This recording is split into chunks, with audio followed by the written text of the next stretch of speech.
بسم اللہ الرحمن الرحیم۔ حج کا طریقہ۔ ارکان حج: نمبر 1 احرام، نمبر 2 وقوف عرفہ، نمبر 3 طواف زیارت، نمبر 4 سعی یعنی صفا مروہ کرنا۔ واجبات حج: جو چیزیں حج میں واجب ہیں۔ نمبر 1 میقات سے احرام باندھنا، مغرب تک عرفات میں وقوف کرنا۔ نمبر 3 سورج طلوع ہونے سے تھوڑا پہلے تک رات مزدلفہ میں گزارنا۔ نمبر 4 ایام تشریق کی راتیں مینا میں گزارنا۔ نمبر 5 جمرات کو کنکریاں مارنا۔ نمبر 6 جمرہ عقبہ کی رمی کے بعد حجامت بنوانا۔ نمبر 7 طواف وداع کرنا۔ اور جمرات آپ کو پتہ ہے جو کنکریاں مارتے ہیں ہم، جس جگہ پہ جا کے کنکریاں مارتے ہیں اس جگہ کا نام جمرہ ہے۔ اور وضاحت یہ ہے واجبات حج کی کہ یہ جو چیزیں واجب ہیں اگر ان میں سے کوئی رکن ادا نہیں کریں گے آپ تو آپ کا حج نہیں ہوگا۔ حج کے واجبات میں سے کوئی واجب ادا نہ کرنے پر ایک قربانی بھی آپ کو لازم آتی ہے۔ اور اس کے بعد حج کی سنتوں میں سے کوئی سنت ادا نہ کرنے پر کوئی فدیہ یا گناہ نہیں ہے۔ یہاں پہ فدیے کا مطلب یہ ہے کہ کوئی بکرا یا کوئی دم نہیں ہوگا اگر آپ حج کی سنتوں میں سے کوئی سنت ادا نہیں کریں گے تو۔ اچھا، حج کی کچھ شرائط ہیں مردوں کے لیے۔ نمبر 1 کہ آپ کے پاس پیسہ ہونا چاہیے، آپ مالدار ہونے چاہیے۔ نمبر 2 آپ آزاد ہونے چاہیے۔ نمبر 3 آپ عقل والے ہونے چاہیے۔ نمبر 4 آپ بالغ ہونے چاہیے۔ نمبر 5 مسلمان ہونا چاہیے آپ کو۔ نمبر 6 آپ صحت مند تندرست ہونے چاہیے۔ نمبر 7 آپ نے جس راستے سے حج کی طرف جانا ہے اس کا پرامن ہونا چاہیے۔ نمبر 8 آپ کی جو حکومت ہے وہ آپ کے کوئی رکاوٹ نہ کر رہی ہو آپ کے لیے جانے کے لیے، کہ حکومت کی طرف سے رکاوٹ نہ ہو آپ کو۔ یہ ہے مردوں کے لیے حج کی شرائط۔ عورتوں کے لیے یہ ہے کہ آپ محرم کے ساتھ ہوں، آپ محرم کے بغیر حج پہ سفر نہیں جا سکتے۔ عمرے کے لیے سارا سال ہوتا ہے لیکن حج کے لیے شوال، ذوالقعدہ اور ذی الحجہ کے پہلے 13 دن ہوتے ہیں۔ وہ کام جو سنت فرض ہیں حج کے دوران: نمبر 1 غسل کرنا ہے آپ نے۔ نمبر 2 مردوں کا احرام پہننے سے پہلے جسم پر خوشبو لگانا۔ نمبر 3 2 انسلی چادریں پہننا اور ٹخنوں سے نیچے تک جوتے پہننا۔ نمبر 4 عمرہ یا حج دونوں کی نیت کے الفاظ ادا کرنا۔ نمبر 5 تلبیہ پکارنا یعنی لبیک اللہم لبیک کہنا۔ اور نمبر 6 ممکن ہو تو نماز ظہر کے بعد احرام باندھنا۔ اچھا، اب ہے مباحات احرام یعنی احرام کے دوران جن چیزوں کی اجازت دی گئی ہے آپ یہ کام کر سکتے ہیں۔ غسل کر سکتے ہیں نمبر 1۔ نمبر 2 سر اور بدن کو کھجلا سکتے ہیں، آپ کھجلی کر سکتے ہیں۔ نمبر 3 مرہم پٹی کروا سکتے ہیں، ادویات کھا پی سکتے ہیں۔ اکثر یہ کہا جاتا ہے کہ جو ہے نا آپ نہا نہیں سکتے، سر اور بدن کو کھجل نہیں سکتے۔ نمبر 4 آنکھوں میں سرما یا دوا ڈال سکتے ہیں۔ نمبر 5 موذی جانور جو نقصان پہنچائے اس کو مار بھی سکتے ہیں۔ اور نمبر 6 احرام جو آپ نے پہنا ہوتا ہے اس کی چادریں آپ بدل سکتے ہیں اگر میلی ہو جاتی ہیں، گندی ہو جاتی ہیں۔ نمبر 7 انگوٹھی، گھڑی، اینک، پیٹی یا چھتری وغیرہ استعمال کر سکتے ہیں۔ نمبر 8 بغیر خوشبو والا تیل یا صابن بھی استعمال کر سکتے ہیں۔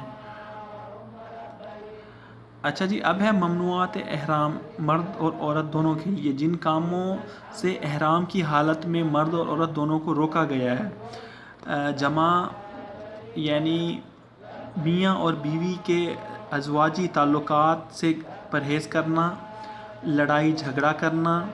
نمبر 3 تمام گناہ اور نافرمانی کے کام سے پرہیز کرنا۔ نمبر 4 خوشبو لگانا۔ نمبر 5 نکاح کرانا یا پیغام بھیجنا، بال یا ناخن کاٹنا۔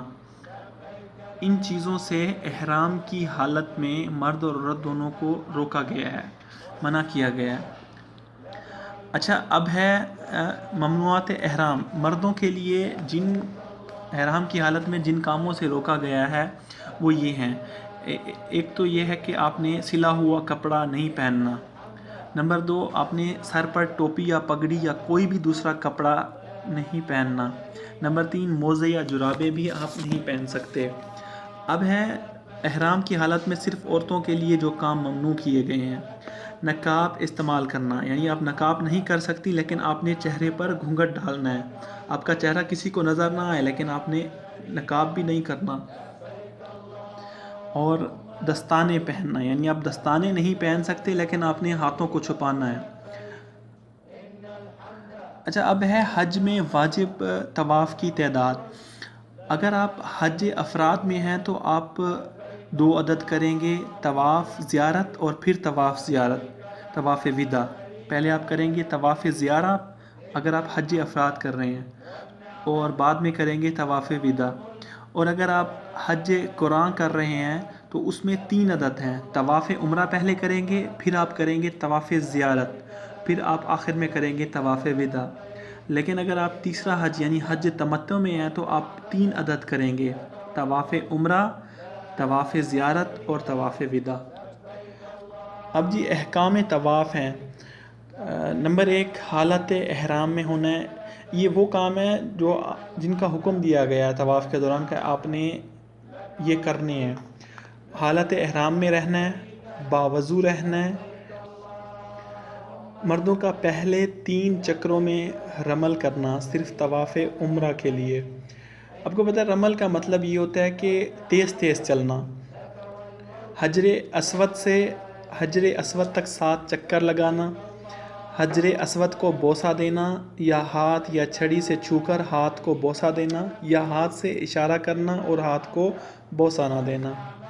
حجر اسود کے استلام کے وقت بسم اللہ اللہ اکبر کہنا، رکن یمانی کو چھونا اور ہاتھ کو بوسہ نہ دینا، اور اگر چھونا ممکن نہ ہو تو اشارہ کیے بغیر گزر جانا.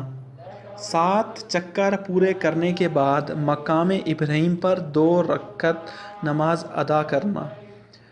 صفا اور مروہ پر سعی کے لیے جانے سے پہلے حجر اسود کا استلام کرنا. استلام کا مطلب ہے ہاتھ کا اشارہ کرنا.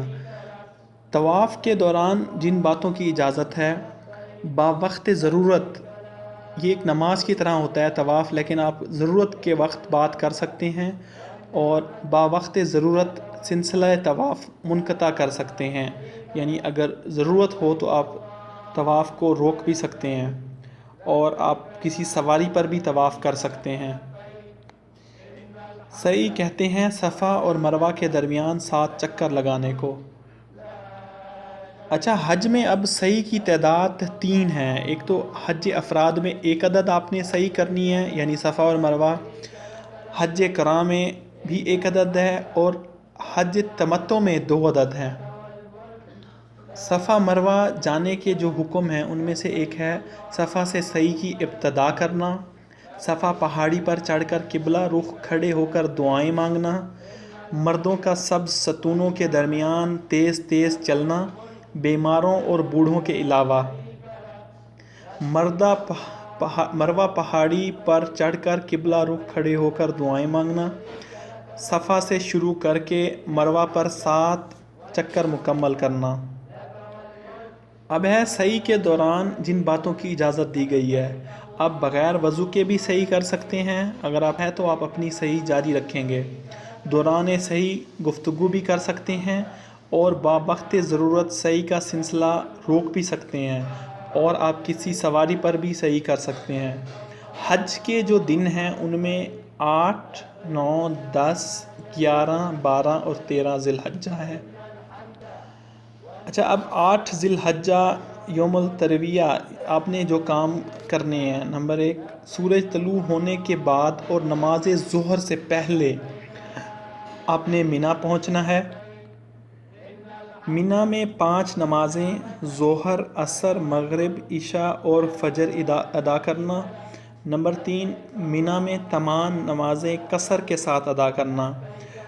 قصر کا مطلب ہے کہ آدھی نماز ادا کرنا، مختصر ادا کرنا۔ نمبر 4 باکثرت بلند آواز سے تلبیہ کہنا۔ تلبیہ کا مطلب ہے لبیک اللہم لبیک، باکثرت اور بلند آواز سے آپ نے کہنا ہے۔ اب آتا ہے 9 ذی الحجہ یوم عرفہ۔ طلوع آفتاب کے بعد آپ نے مینا سے عرفات روانہ ہونا ہے۔ زوال آفتاب کے بعد مسجد نمرہ میں خطبہ سننا۔ ظہر اور عصر کی نمازیں آپ نے ایک ساتھ باجماعت قصر کر کے ادا کرنی ہے۔ ظہر اور عصر باجماعت پڑھنی ہے، جمع کر کے دونوں ایک ساتھ پڑھنی ہے، اور قصر یعنی آدھی پڑھنی ہے۔ نمازوں کے بعد جبل رحمت کے قریب جہاں جگہ ملے قبلہ رخ وقوف کرنا، یعنی دونوں نمازیں پڑھنے کے بعد آپ نے جبل رحمت کے قریب جہاں بھی آپ کو جگہ ملے اپنے قبلے کی طرف رخ کر کے وہاں پہ رکنا ہے۔ غروب آفتاب کے بعد مزدلفہ روانہ ہو جانا۔ دوران سفر بلند آواز سے لبیک اللہم لبیک پڑھتے جانا ہے۔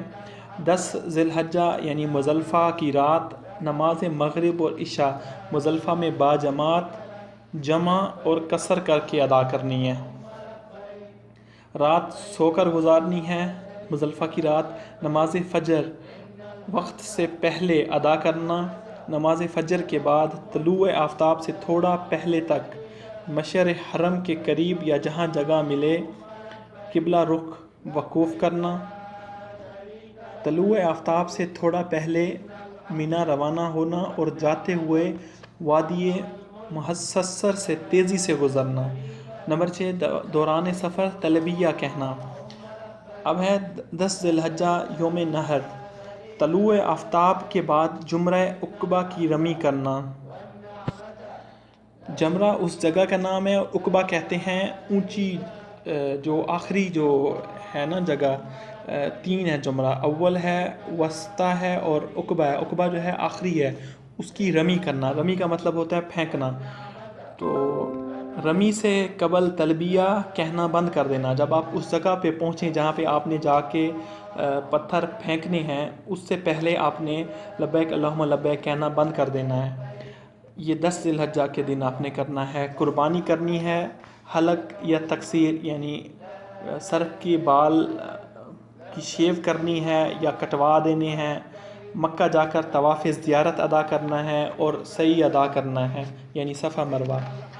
مکہ مکرمہ سے مینا واپس آنا ہے۔ اب ہیں 11، 12، 13 ذی الحجہ۔ تمام راتیں آپ نے مینا میں گزارنی ہیں۔ جمرہ اول، جمرہ وسطیٰ اور جمرہ عقبہ کی زوال آفتاب کے بعد رمی کرنا، یعنی سورج جب ڈھلنے کی طرف آئے تو آپ نے تب جانا ہے رمی کی طرف۔ باکثرت تکبیر و تحلیل و تقصید و تحمید و اذکار و وظائف کرنے ہیں۔ 12 ذی الحجہ کو واپس آنا ہو تو غروب آفتاب سے پہلے مینا سے نکل آنا ہے۔ اگر نہیں آ سکے تو آپ کو 13 کی رات مینا میں رکنی ہوگی۔ مکہ واپس آ کر اپنے شہر یا ملک رخصت ہونے سے پہلے آپ نے طواف وداع کرنا ہے۔